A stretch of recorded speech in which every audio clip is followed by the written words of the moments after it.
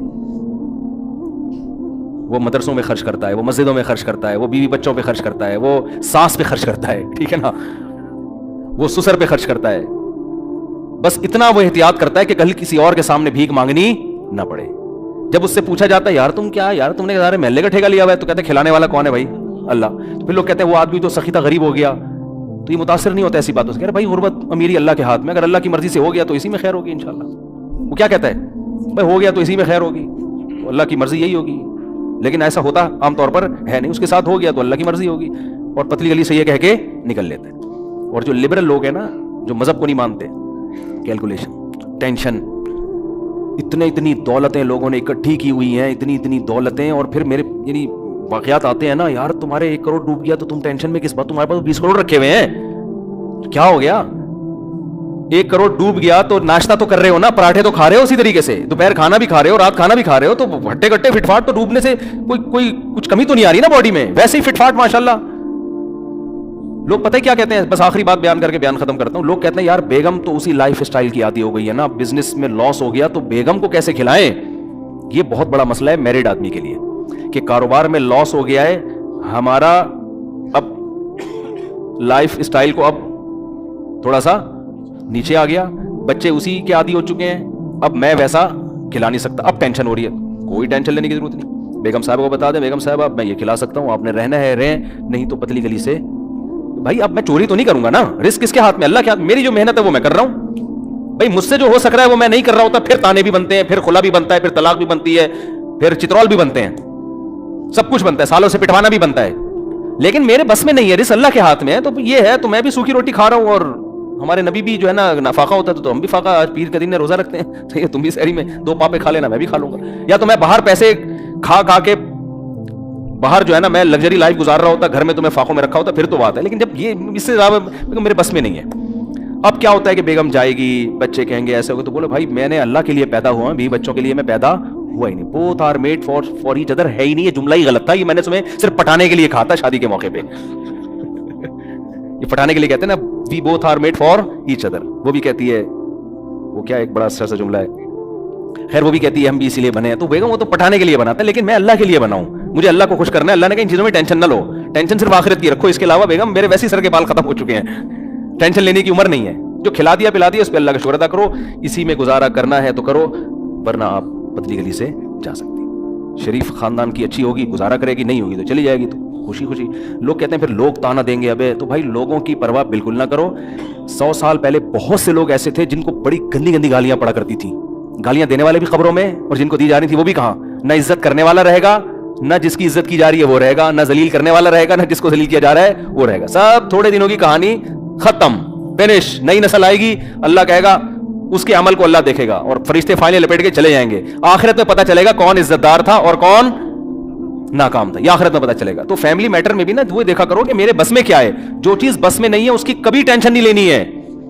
یہ آپ کے بس میں نہیں ہے رزق بڑھانا بھائی, یہ اللہ کے ہاتھ میں ہے. جو آپ کے بس میں اس میں سستی نہ کرو. آپ بڑھ جائے ٹھیک ہے, نہیں بڑھے بھائی اسی پہ ہم خوش ہیں یار, اللہ اسی پہ راضی ہے بس, ٹھیک, کوئی بات نہیں. گولے گنڈے بیچیں گے ہم تھوڑے دنوں میں, کوئی مسئلہ نہیں. دمبوں کا کاروبار کریں گے. تو بیگم کو بھی بتانا, میرڈ آدمی کے لیے نہیں بڑا مسئلہ ہوتا ہے.